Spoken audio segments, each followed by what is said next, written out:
Yang pertama, buka Quran surah ketiga, ayat 133 sampai 134. Ada orang-orang yang disiapkan oleh Allah tempat kembali di surga yang sangat luas, indah dan lapang. Dan ternyata amalan pertamanya bukan rajin sholat, bukan rajin puasa, bukan rajin zakat. Ternyata karena kelapangan hatinya yang mampu memaafkan dan menahan segala yang ia terima dengan cara yang tidak baik, tapi ia mampu merespon dengan cara yang baik. Wasari'u ila maghfiratin min rabbikum wa jannatin arduha as-samawati wal ardu u'iddat lil muttaqin alladzina yunfiquna fis sarra'i wad dharra wal kadhimina al ghaidha wal 'afina 'anil nas wallahu yuhibbul muhsinin. Kata Allah, jika engkau menerima sesuatu yang kurang menyenangkan, dicela, dihujat, tengok dulu ke diri kita. Ada enggak hujatan itu yang memang sesuai dengan perilaku kita? Jika memang ada, jangan merasa berat kita untuk mengoreksi diri dan meminta maaf. Jelas ya?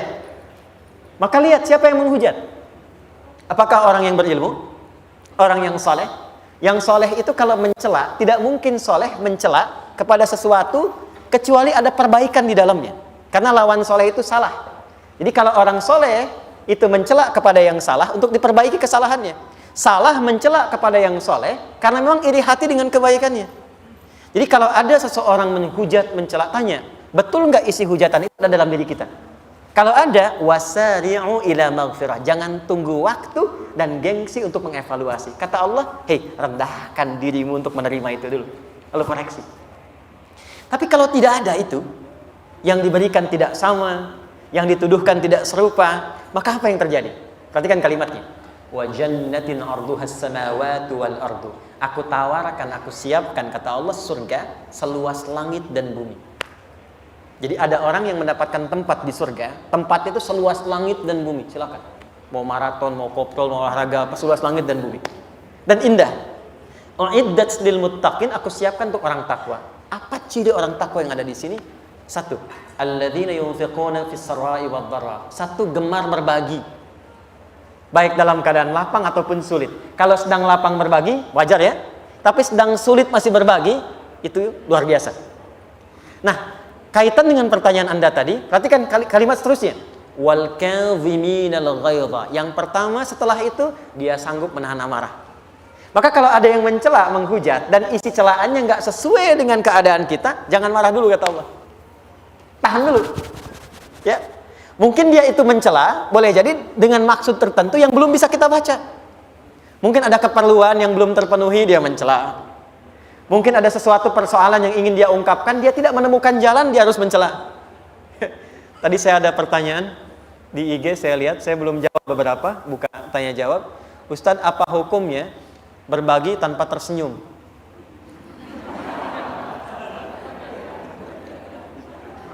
Hukum yang pertama, kita husnudzon dulu. Karena dalam keadaan tidak tersenyum pun, dia masih bisa berbagi.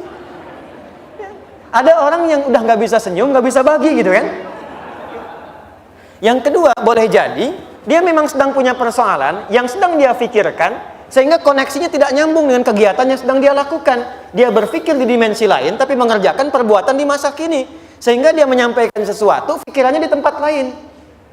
Yang paling ideal memang kan tersenyum gitu kan, ya. Dan bahkan tersenyum tidak memberi lebih bagus daripada memberi tapi tidak dengan cara yang baik. Tapi kalau dipotong sampai nih kalimatnya kan jadi salah. Karena kita tidak tahu apa yang sedang dirasakan orang itu ketika dia sedang memberikan satu respon tertentu. Maka yang pertama dilakukan, jangan buru-buru untuk menyimpulkan. Jangan menghukumi dulu. Ya, saya nggak seperti yang kamu sebutkan, Bang, gitu kan? Ya kalau tidak seperti dan tidak merasa, kenapa harus membalas, gitu kan? Tahan dulu kata Allah. Selanjutnya, wala'afina 'anil nas. Maafkan dulu.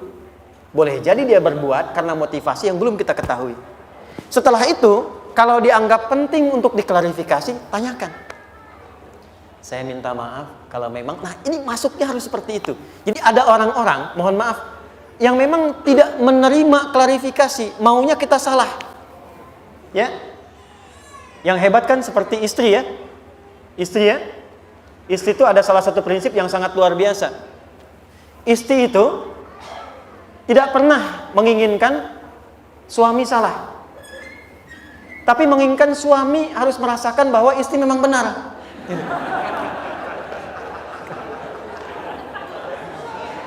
Kadang terjadi demikian. Nanti ya saya balas dengan yang lain.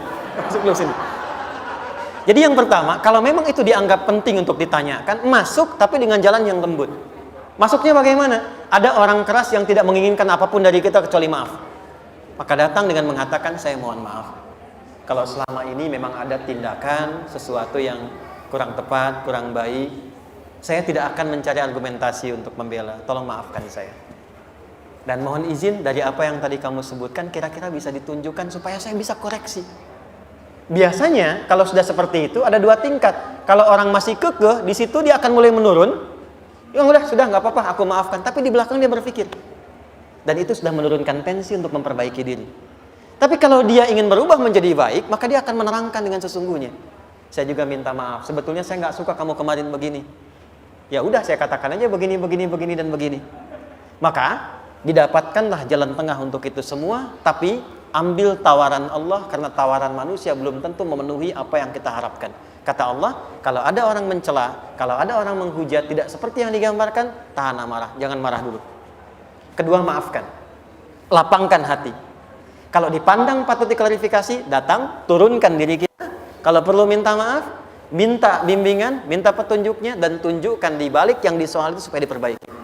Kalau dengan cara itu belum mampu juga kemudian merubah dia lebih baik, maka tinggalkan perdebatan. Orang yang meninggalkan perdebatan saat ia dalam posisi benar, kata Nabi, akan dibangunkan untuknya istana di pinggiran surga. Kok di pinggir ya Rasul? Ya masih untung dikasih istana di surga juga kan? Ya, dan itu bagian terindah yang bisa kita dapatkan. Saya kira jelas ya. Baik, yang terakhir, qala Nabi sallallahu alaihi wasallam, hadis Muslim, riwayat sahabat Abu Hurairah. Orang yang dicela dan dia sabar menerima itu, apalagi tidak sesuai dengan apa yang disebutkan, maka secara otomatis pahala yang mencela itu akan ditransfer kepada yang dicela, dan keburukan yang dicela itu akan dibawa kepada orang yang mencela. Ya, apa kalimat hadisnya?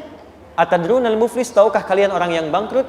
Qalu ya Rasulullah, al-muflisu fina ma la dirham lahu wa la mata'. Ya Rasulullah, menurut kami orang bangkrut yang tidak punya uang sesen pun, tidak punya aset sedikit pun. Kata Nabi, bukan. Al-muflisu min ummati, tolong fokus. Kata Nabi, orang bangkrut di hari kiamat dari umatku, bukan umatnya Musa, bukan Isa. Tapi ada orang mengaku umat Nabi Muhammad dan bangkrut di akhirat. Bangkrutnya kenapa? Maaf ya, ya'ti yaumal qiyamati bi sholatin. Ternyata rajin salat tuh. Wasyamin, rajin. Awas, hati-hati, ini terjadi nih. Wa ya'ti qad syatama hadza. Cuman sayang, suka mencela orang lain. Jadi akan ditemukan orang kelihatan rajin salat, cuma senang mencela. Wa qadzafa hadza, menuduh. Wa daraba hadza, suka berselisih. Ikut pengajian tapi sering menyoal, sering berselisih. Maaf, wa safaka dama hadza, teriak Allahu Akbar, tapi maaf sekali menghancurkan orang lain. Menumpahkan darah.